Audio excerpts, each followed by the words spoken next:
My first question is, tell me about your company and how long you've been doing it, and just give me a high level. Sure. So for the past 20, going on 23 years in January, I've owned the CMOOR Group, and we operate as an ed tech firm focusing on the security, fire, and life safety industry. Okay. So we have a learning management system we built from the ground up for that industry. We have a compliance management system. We built a lot of e-learning, both CEU approved and specific to the partners' content as well, their products. And so that is what I do all day, is talk to people about training, basically, and compliance from a security perspective. Okay. It's a very interesting niche that you've got. Yeah, it is. We wanted to, when I first started the company, I was actually in my car driving to the unemployment office and turned my car around and said, I don't fault anybody that takes unemployment, but it just wasn't for me. And so I went back home and told my husband we had an opportunity and I think I want to pursue it. And, are you in or not? And he said he was in. And so we started the business. I had the training and sales background, and he had all the marketing and graphic design background. And so for the first few months, it was just he and I. And then we added an employee, I guess about 6 months in. And then it's just, that was 23 years ago. So we were, it was funny though, because we were working out of our home then. And now here we are 2 years into a pandemic and I've got everybody working virtual. So it feels like we're kind of back to where we started, but it's in a much more positive way. Yeah, this time it's by choice. And yeah. So, we just moved out of our offices yesterday and are in the process of setting up servers and doing a lot in the cloud and making sure our employees are taken care of remotely, which is a whole new challenge for people. So you're going to be 100% remote? 100% remote. Yeah, okay. We're going to try it and see how it works. We've really been doing that for 2 years, but we didn't officially call ourselves 100% remote because we had an office and we had one person that went into the office that just liked that feeling of being in the office. But everybody else is just thrilled that we're remote. I feel like as management, we get more out of people, not less, because we give them that work-life balance, and so they're willing to give more to us. And so I see it as a win-win, but I know a lot of companies aren't there yet. They're still wanting people in the office full-time. Right. I think they'll pay a price for that, but that's just my opinion. And that's what I'm looking for out of this interview. And you kind of led into my next question, which is what makes you stand out in regards to your employee culture compared to other people in this industry? Yeah, so we have kind of three philosophies at the CMOOR Group. The first one is family first. So work never interferes with family obligations. The second is work hard, play hard. So that is, I expect a lot of my people, but we also, like last week, we shut the office down for a day and went up to Huber's and walked around and ate and picked pumpkins, and we paid for all that so that the employees could just have some time off. And so we try to do things like that when we can to help them understand that we ask a lot of you, but we're willing to give back in return as well. And then the last philosophy we operate on is that management will not ever ask an employee to do what they're not willing to do themselves. So I personally have taken out trash. I have cleaned the kitchen. I have, done all the things that you would think maybe an admin would do. But that we all wear many hats here. So, but I tell people, I'll never make you clean a toilet, and I'll never make you do something that I didn't do myself. So, but now we don't have the trash to take it out because we're all working virtual. But virtual. Right. So I think that culture is very important in an organization. I don't think enough companies, sometimes from an executive point of view, understand that. Personally, I think the more women we get involved as executives, the better the cultures will be. That's another problem, is we have too many stuffy white men running the world, and they don't get it. They just don't get the millennials and the Gen Xers and the Gen Zs and all that stuff. But that will be, I think that's also to their detriment. So I agree with a lot of that. So as you've grown your team, did you face any particular challenges, and what did you learn from growing your team? Yeah, we faced, like anybody or any company, we've had our share of challenges. I think that when your team is growing, you have to have a mindset of communication must be thorough, often, and relevant, so that you're telling people what's going on. If you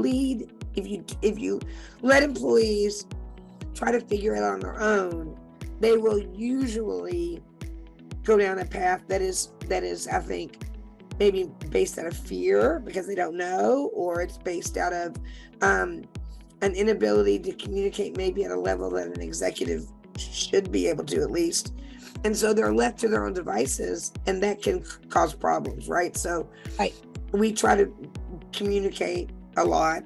I think that another philosophy that I operate on here a lot is, if it's not in writing, it didn't exist. So I think that documenting everything, no matter the size of your organization, you should document processes, document for your customers, for your employees, for your partners.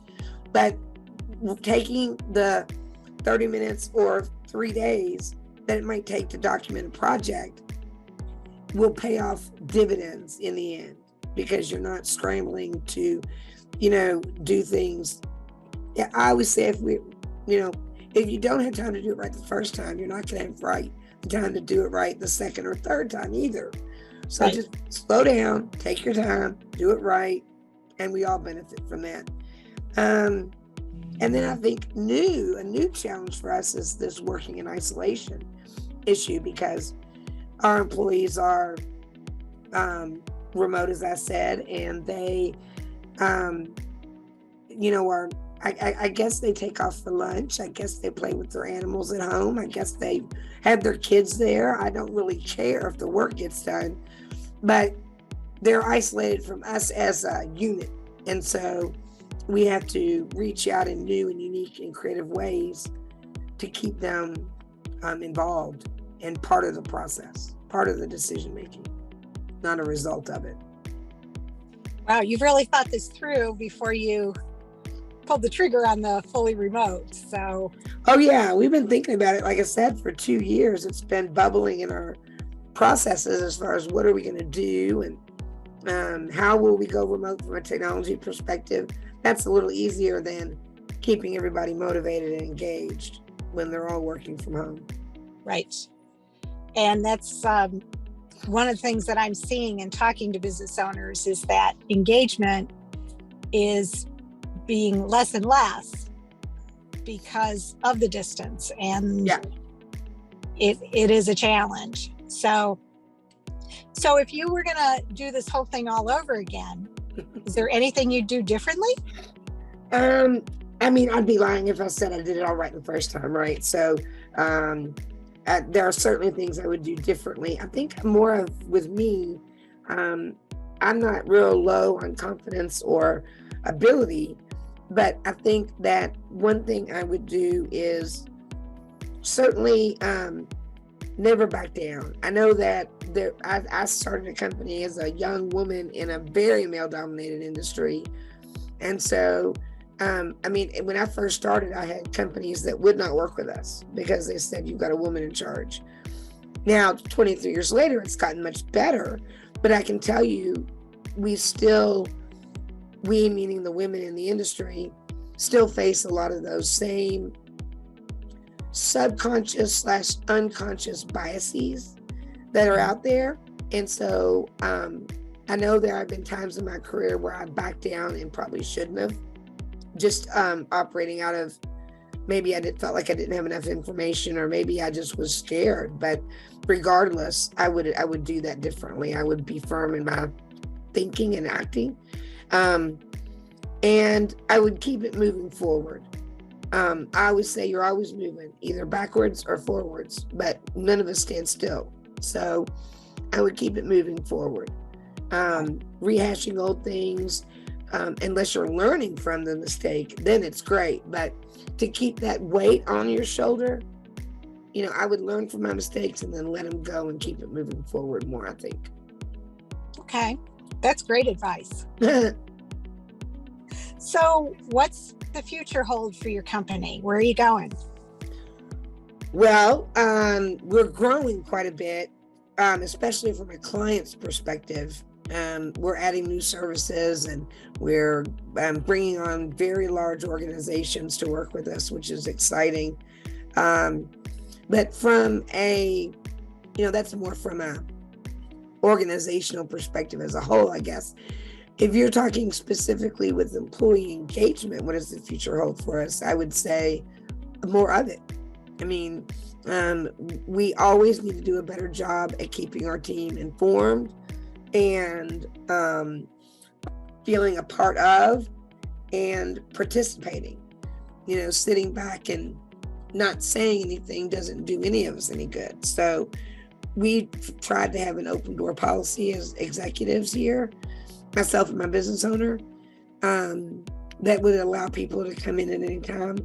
And finding a way to do that virtually has been a very interesting process, but we're working on it. So, okay.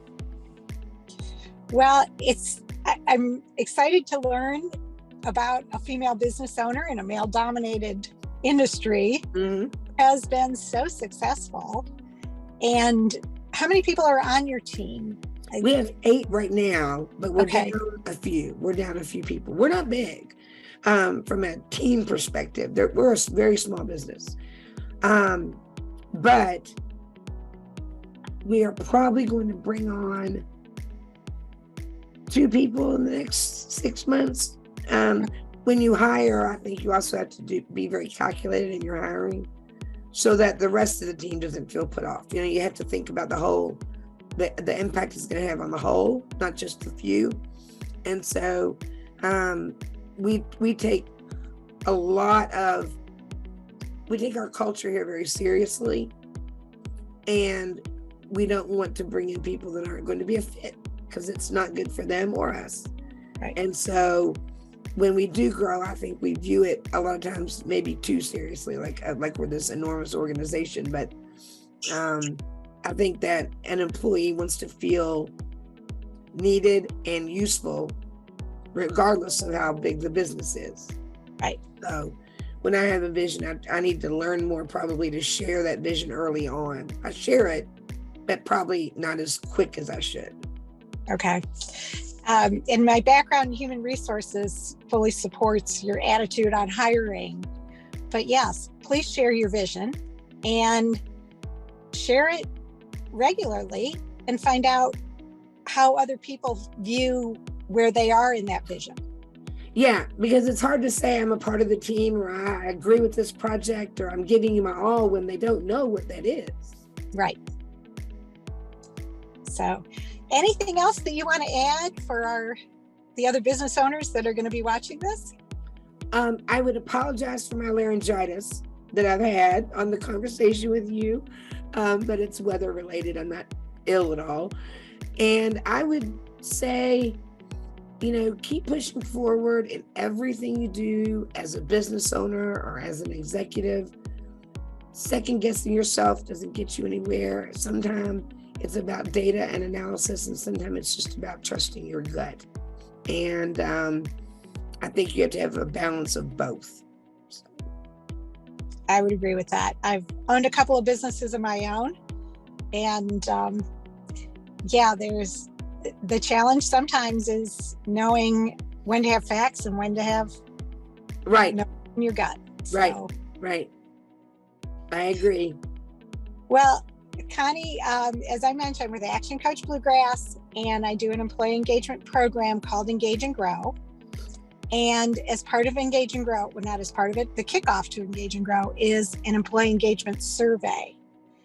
And it takes your employees under 5 minutes. It's 100% anonymous. So I would like to offer you a free employee engagement survey. There's obviously no obligation on that. But if you'd want to know what your employees are thinking as you make this transition, I would be happy to set that up for you. Okay, and I'm assuming you send some sort of communication to an email that I would provide or something like that? I would send the link to the survey to you. Okay. You tell me how many people are going to take the survey. Mhm. I set it up and send you the link, and then you send it out to them with your own words on why you're doing and what's important. And then when I get the results back, I'll give you a call and we'll go through the results together. And it just give you a good sense of what people are thinking or feeling right now, especially as you're going through a transition. Right. I'm not I don't make decisions on a knee jerk, so I want to think about that a little bit and talk to my business partner. But I mean, just my initial reaction is that we would maybe want to take advantage of something like that, just because the more we know, the better we can do. So, well, especially as you're looking to hire new people. Right. So I will send you a follow-up email with that information, and you can just let me know when you're ready to do that. Okay. And, again, I'm apologizing. This video is going to be not what I'm used to for these, but I did want to go ahead and keep the appointment. So when the video is ready, I will certainly let you know and send you the link. Okay. It'll be up on our YouTube channel, and you're welcome to share that with your customers as well. Okay, great. I think it'll be a great recruiting tool for you. It may be, yeah. I appreciate your time today.